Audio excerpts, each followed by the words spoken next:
तो ये एक छोटी सी एग्जांपल है। लेट्स से कि हम एक क्लास डिफाइन करते हैं, उसका नाम है shape.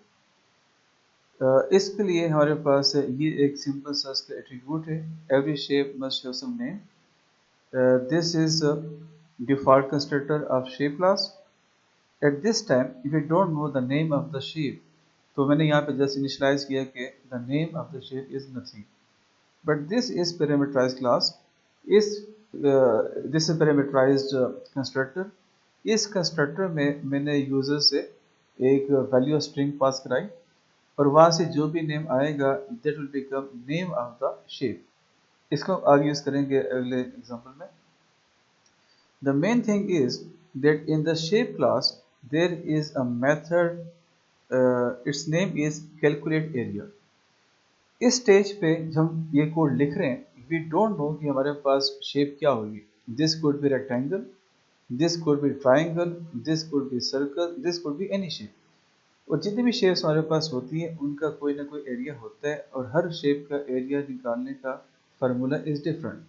So at this stage we can not decide कि हमारे पास जो शेप का एरिया निकालने का फार्मूला होगा वो यहाँ पे क्या होगा।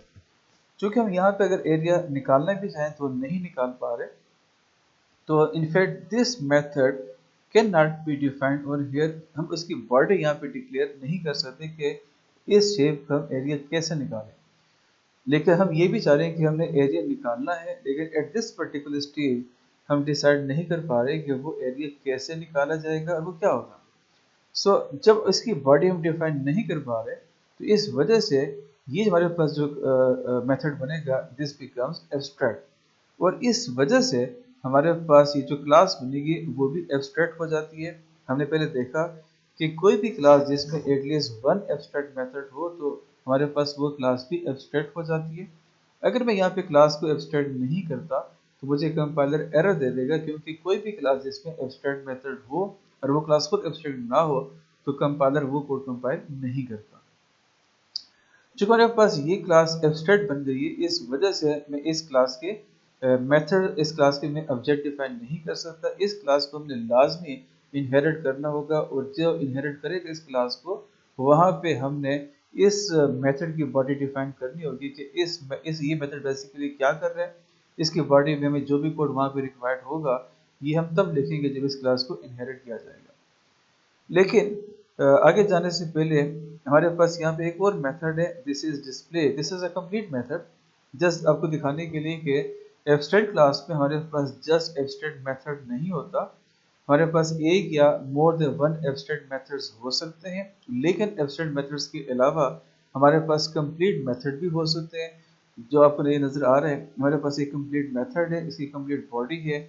ये मेथड बेसिकली जो करंट शेप होगी उसका जो भी नेम आपने डिफाइन किया होगा उसको डिस्प्ले करने के लिए हमने यहाँ पे यूज किया हुआ है। तो no this is an abstract class जिसको हम कहते हैं दिस इज इनकम्प्लीट। इसमें हमने कुछ चीज़ें छोड़ दी हैं, इसमें हमने कुछ मेथड्स को डिफाइन नहीं किया या नहीं कर सके। तो इस तरह के मेथड को आपको लाजमी इनहेरिट करना पड़ेगा और जो इसको इनहेरिट करेगा वहाँ पे हम इस मेथड की बॉडी को डिफाइन करेंगे। फॉर एग्जांपल हमारे पास ये एक और क्लास है, इसका नाम है रेक्टेंगल। इस रेक्टेंगल क्लास में मैं शेप की क्लास को इनहेरिट कर रहा हूँ। आप सबको पता है कि एक्सटेंड्स कीवर्ड यूज होता है जावा में फॉर इनहेरिटेंस। तो रेक्टेंगल एक क्लास है और ये शेप की क्लास को इनहेरिट कर रही है। रेक्टेंगल क्लास में हमारे पास ये लेट्स से कि दो एट्रीब्यूट्स हैं, उसके विड्थ और उसकी हाइट निकालने के लिए। ये एक डिफ़ॉल्ट कंस्ट्रक्टर है, मुझे फिलहाल ये रिक्वायर्ड नहीं है, लेकिन it should be defined conventionally. आपके हर क्लास में डिफ़ॉल्ट कंस्ट्रक्टर या नो आर्गुमेंट कंस्ट्रक्टर होना चाहिए। This is parameterised constructor. इसमें ये दो पैरामीटर्स रिसीव करेगा, one for width and second for height. जो भी आप विड्थ एंड हाइट रिसीव करेंगे इस कंस्ट्रक्टर में, तो वो हमारे पास जो W की वैल्यू होगी वो जाएगी उसकी विड्थ में और जो H की वैल्यू होगी वो चली जाएगी हाइट में। और हमने यहाँ पे विड्थ और हाइट दो पैरामीटर डिफाइन किए थे इस क्लास के जिसका नाम रेक्टेंगल है। सुपर रेक्टेंगल, सुपर इस कीवर्ड, और अगर आप चाइल्ड क्लास में सुपर का कीवर्ड यूज करते तो ये बेसिकली रेफर करता है पेरेंट को। यहाँ पे मैंने सुपर यूज किया है, मैं इनफैक्ट यहाँ पे जो पेरेंट का कंस्ट्रक्टर है वो कॉल करना चाह रहा हूँ, एक ऐसा कंस्ट्रक्टर जो कि एक स्ट्रिंग रिसीव कर सकते हैं। तो सुपर रिप्लेस हो जाएगा पेरेंट क्लास के नेम से जो यहाँ पे शेप होगा, और उसके बाद मैं यहाँ से एक स्ट्रिंग सेंड कर रहा हूँ। ये स्ट्रिंग इनफैक्ट रिसीव करेगा ये वाला कंस्ट्रक्टर। यहाँ पे हमारे पास वो शेप का नाम जो हमने वहां से भेजा था रेक्टेंगल, वो ये रिसीव कर देगा और उस रेक्टेंगल को ये कॉपी कर देगा नेम एट्रीब्यूट में। Now the shape becomes rectangle. Important बात यहाँ पे ये है कि हमारे पास पेरेंट यानी कि शेप क्लास में ये वो मेथड था जो कि हम डिफाइन नहीं कर सके थे कि इसकी बॉडी क्या होगी। Now this becomes responsibility of the child class कि वो इस मेथड की बॉडी को डिफाइन करेगा। तो now this is the child class, और यहाँ पे if you can see this is calculate area method, और ये वो मेथड था जिसकी बॉडी हम पेरेंट क्लास में डिफाइन नहीं कर सके थे। इनहेरिटेंस में आपने एक चीज पढ़ी कि अगर आप पेरेंट के मेथड को चाइल्ड में दोबारा से रीडिफाइन करते हैं then this thing is called overriding। तो इनफैक्ट एब्स्ट्रैक्ट क्लासेस के मेथड्स को हम जब भी इंप्लीमेंट करवाते हैं तो इसका मतलब ये होता है कि आप हमेशा चाइल्ड क्लास में एब्स्ट्रैक्ट मेथड्स को ओवरराइड कर रहे होते हैं। तो ये हमने लिखा था यहाँ पे पेरेंट में, और इसी को मैं डिफाइन करता हूँ यहाँ पे with the same name in child. No this is overriding, और ये आपने कंपाइलर को इन्फॉर्मेशन दे दी है कि मैं ये पिछला ये जो मेथड जो आगे जिसका नाम आने वाला है मैं इस मेथड को इनफैक्ट ओवरराइड करना चाह रहा हूँ। ये ऑलरेडी पेरेंट में डिफाइंड था। हमारे केस में यहाँ पे उसका नाम तो डिफाइन हो गया था लेकिन इसकी बॉडी डिफाइन नहीं हुई थी, और इसकी बॉडी मैंने यहाँ पे चाइल्ड क्लास में डिफाइन की। और यहाँ पे चूंकि no this is rectangle, this is decided कि ये रेक्टेंगल की क्लास है, तो इसका एरिया आप सबको पता है कि अगर आप विड्थ एंड हाइट को आपस में मल्टीप्लाई कर लेंगे then this will give you the area of rectangle. तो मैंने उन दोनों वैल्यूज को यहाँ पे मल्टीप्लाई किया और ये आपको रिटर्न करेगा इसकी एरिया को। द मेन पॉइंट इज कि पेरेंट क्लास में आप जिस मेथड को डिफाइन नहीं कर सके थे, आपने उसको वहाँ पे एब्स्ट्रैक्ट बना दिया था, वो आपने यहाँ पे डिफाइन कर दिया। अगर सपोज इस चाइल्ड में अगर आप इस मेथड को डिफाइन ना कर पाते तो ये जो हमारे पास चाइल्ड क्लास होती है ये खुद एब्स्ट्रैक्ट बन जाती है, और आपको यहाँ पे क्लास से पहले इसको एब्स्ट्रैक्ट यहाँ पे मेंशन करना था कि दिस इज एब्स्ट्रैक्ट क्लास में पेरेंट के एब्स्ट्रैक्ट मेथड को यहाँ पे डिफाइन नहीं कर सका, जिसकी वजह से ये क्लास खुद एब्स्ट्रैक्ट बन गई है। लेकिन चूंकि आपने पेरेंट के एब्स्ट्रैक्ट मेथड को यहाँ पे डिफाइन कर दिया हुआ है तो इस वजह से no this is a complete class. इसको अगर आप चाहें तो ऑब्जेक्ट को डिफाइन कर सकते हैं। नो लेट्स सी कि इसको हम कैसे यूज कर सकते हैं। This is a simple demonstration runner class. इस क्लास में आपने रेक्टेंगल क्लास का एक ऑब्जेक्ट बनाया जिसका नाम आर। ये उसका कंस्ट्रक्टर आप कॉल करें, यहाँ से आप दो वैल्यूज सेंड कर रहे हैं, one for width and second for height. और ये अगर आपको मैं दोबारा दिखा सकूँ, this is constructor of rectangle class. ये दो पैरामीटर्स रिसीव कर रहा था विड्थ एंड हाइट को। तो यहाँ से आपने दो पैरामीटर्स भेजे और आपके पास ये जो आर ऑब्जेक्ट है रेक्टेंगल क्लास का ये आपका क्रिएट हो जाएगा, जिसमें width is 1.2 and height is 2.3।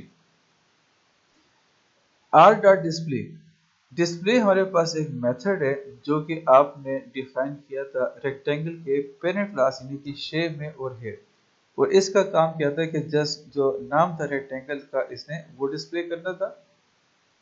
तो रनर क्लास में जब आप डिस्प्ले मेथड कॉल करेंगे तो ये बेसिकली डिफाइन था शेप क्लास में, और ये उस शेप का जो नेम होगा वो आपको डिस्प्ले करके दे देगा। और इसी क्लास में रेक्टेंगल में आपने जो मेथड डिफाइन किया था कैलकुलेट एरिया का, वो आप जब कॉल करेंगे तो बेसिकली ये वाला जो मेथड है ये कॉल हो जाएगा, ये कैलकुलेट करेगा उसके एरिया को, और वो एरिया हमारे पास जो भी बनेगा वो हमारे पास यहाँ पे आपको डिस्प्ले करके दे देगा। अगर ये कोड मैं आपको चला सकूँ, नाउ लेट्स सी के what happens. This is rectangle and area is 2.76। हमने जो वैल्यूज उसको दी थी उसकी बेस पे इस पर्टिकुलर रेक्टेंगल का जो एरिया बनेगा दैट इज 2.76। तो in this way you can define abstract classes, और उस एब्स्ट्रैक्ट क्लास को फिर आप लाजमी इनहेरिट करेंगे चाइल्ड क्लास में, और चाइल्ड क्लास में आपने जब एब्स्ट्रैक्ट मेथड्स डिफाइन कर दिए तो ये क्लास कंप्लीट हो जाती है, और कंप्लीट होने के बाद अगर आप उसके ऑब्जेक्ट्स को डिफाइन करके यूज करना चाहें तो आप यूज कर सकते हैं। Just to elaborate more things, now this is a circle class. Circle is again a shape. आप इस क्लास में भी शेप क्लास को इनहेरिट कर सकते हैं। आप सबको पता है कि सर्कल का हमारे पास रेडियस होता है, तो मैंने यहाँ पे इसके एक एट्रीब्यूट डिफाइन किया रेडियस के नाम से। ये इसका डिफॉल्ट कंस्ट्रक्टर है जो मैं फिलहाल यहाँ यूज नहीं कर रहा। This is parameterise constructor. ये कंस्ट्रक्टर एक डबल वैल्यू रिसीव करेगा, और जो आप डबल वैल्यू यहाँ पे रिसीव करवाएंगे उसको कॉपी कर देंगे एट्रीब्यूट रेडियस में। ये भी सुपर पेरेंट का जो कंस्ट्रक्टर है वो कॉल करेगा, और इस शेप का जो नेम है जिस केस पे सर्कल है वो यहाँ से सेंड करेगा और यहाँ पे रिसीव करेगा। ये हमारे पास जो शेप का पैरामीटराइज कंस्ट्रक्टर था यहाँ पे, और वहाँ से जो आपने सर्कल भेजा था एज अ स्ट्रिंग वो इस क्लास के नेम एट्रीब्यूट में ये स्टोर कर देगा। Now this is the thing कि हमारे पास सर्कल का भी एरिया कैलकुलेट होना है। इसका फार्मूला इज डिफरेंट। हमने जब डिफाइन किया था रेक्टेंगल का एरिया तो हमारे पास उसका फार्मूला कुछ और था, और आप जब डिफाइन करेंगे सर्कल का फार्मूला तो ये हमारे पास यहाँ पे कोई और बनता है।